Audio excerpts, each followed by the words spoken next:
Merhabalar, kanalıma hoş geldiniz. Bugün sizlerle Ossetli çöreği tarifini paylaşacağım. Yeni tariflerimden haberdar olabilmek için kanalıma abone olup bildirim ziline tıklamanız yeterli olacak.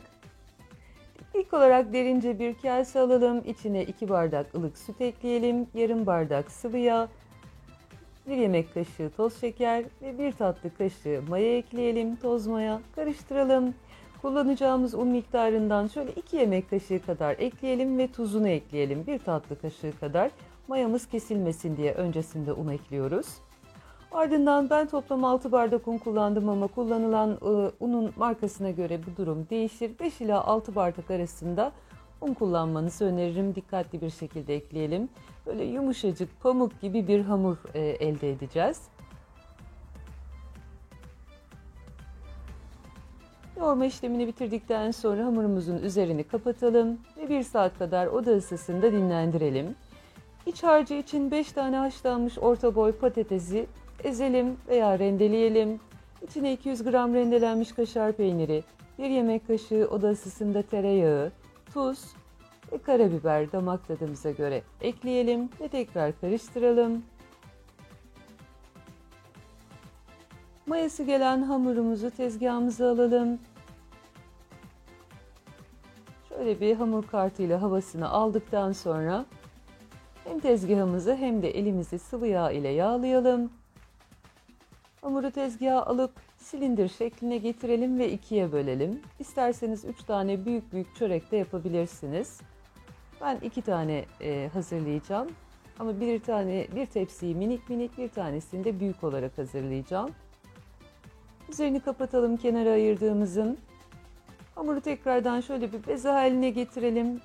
Ardından elimizle biraz düzelttikten sonra merdane yardımıyla yarım santim kalınlığında açalım. Yapıştığı zamanlarda sıvı yağla tekrar yağlayalım. Kesinlikle un kullanmayın. Çöreğiniz sertleşir o zaman. Yarım santim kalınlığında açmamız yeterli. Ardından bir bardakla ya da bir kalıpla yuvarlak şekiller keselim. Hamurun etrafında kalan artık hamurları toplayıp yeniden bir yuvarlak keselim. Bu şekilde bitirelim ayırdığımız yarım hamuru. Hazırladığımız patatesli iç harcımızdan ceviz büyüklüğünde yuvarlaklar yapıp ortasına yerleştirelim. Ardından hamurumuzun böyle etek kısımlarını parmaklarımızın arasında tekrardan inceltelim ve ortaya doğru birbirinin üzerine denk gelecek şekilde bükerek kapatalım. Üst kısmı, orta kısmı açık kalacak şekilde. Parmaklarımızla açalım, ortaya doğru bükerek büzelim, ortası açık kalsın. Ardından fırına gönderelim. Diğer hamurumuzu da aynı şekilde bir pasta tabağı büyüklüğünde açalım. Kalan iç harcımızı içine ortasına yerleştirelim, etek kısımlarına gelmeyecek şekilde. Ardından eteklerinden tutup ortaya doğru kapatalım. Tamamen iyice büzelim ve elimizle hafif bastırarak açalım tekrardan. Bir yağlı kağıdın üzerine alalım. Ortasında bir delik oluşacak zaten biz açma işlemi yaparken. Yeniden servis tabağı büyüklüğüne getirelim elimizle üzerine bastırarak. Ortasındaki deliği hafiften parmaklarımızla oyalım. Sadece üst katmanında olacak hamurun o delik. Kesinlikle aşağıya, alt kısmına inmeyecek. Yani patatesli harcı gözükecek oradan. Ardından fırın tepsimizi alalım, büyük olan çöreğimizi de ve rahat dilimleyebilmek için bir hamur kartıyla dilimlere ayıralım. Üst katmanında yine alta tabana inmeden. Ve onu da yine fırına gönderelim pişmesi için ve hazır çöreklerimiz üzerlerine tereyağıyla yağlayacağız. Bir mutfak havlusu kapatıp dinlenmeye bırakacağız. Aynı şekilde büyük çöreğimizde de aynı şekilde tereyağıyla her tarafına gelecek şekilde yağlayalım.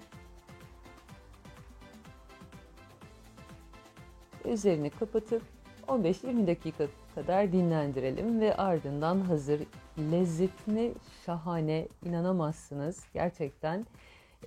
Mutlaka denemenizi öneririm. Deneyecek olanlara şimdiden afiyet olsun diyorum. Ellerinize sağlık diyorum.